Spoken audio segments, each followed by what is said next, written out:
Have you seen the movie Harriet yet? If you haven't, you owe it to yourself to see it. There's so many insights and life lessons and leadership lessons and relationship lessons. And so I want to focus on two things about her life. There's so many things to focus on. And I happen to be sitting in a restaurant called Minty's. I'm in Cambridge, Maryland, where Harriet Tubman was born, and she was a slave. And so I'm in a restaurant, Minty's. Minty's was her slave name. Harriet was her name that she took because that was her mother's name.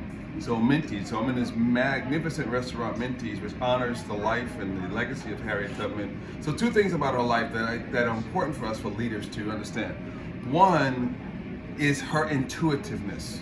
That intuitively, she was led, and people of faith, it was by faith. She had a relationship with God, and it was spiritual, it was intuitive, where she was able to navigate to safety intuitively through faith. And in business and in life and leadership, you may not always be able to put a science behind it, to be able to put research to support an idea. Sometimes it's a gut. Some people refer to it as a gut thing. But for Harriet Tubman, it was intuitive, it was spiritual, it was faith that was instrumental in her leading to safety. So that was something that was important to understand about her life. And the second thing about her life was her selflessness. She made 13 trips. She was free.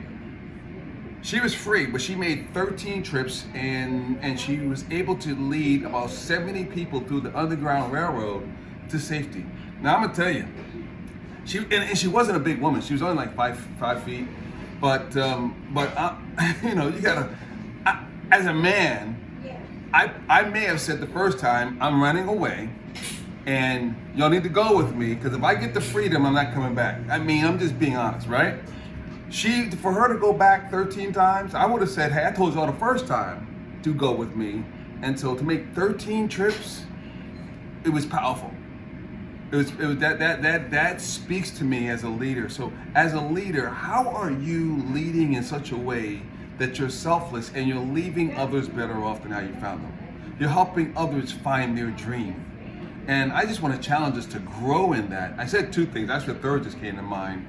That the other thing about her life, she could not get to that success, into that space of safety as a black woman, without having relationships. She had people to help her, black and white, along the way. You can't get to your destiny as a leader in your business. You can't know yourself, grow yourself by yourself. We all need other people, a coach, mentor, guide, trainer, to help us to get to our best life, to help us get to our destiny. So those three things are evident from her life. Intuitiveness, every leader needs to have a sense of intuitiveness. If you're a person of faith, it's a spiritual thing. It's being led by faith. She had that. Two, it's a selflessness that marked her life. She was selfless. She kept going back to help others realize dream and safety. And three, the relationship. We all need a community to help us get to the life that we want.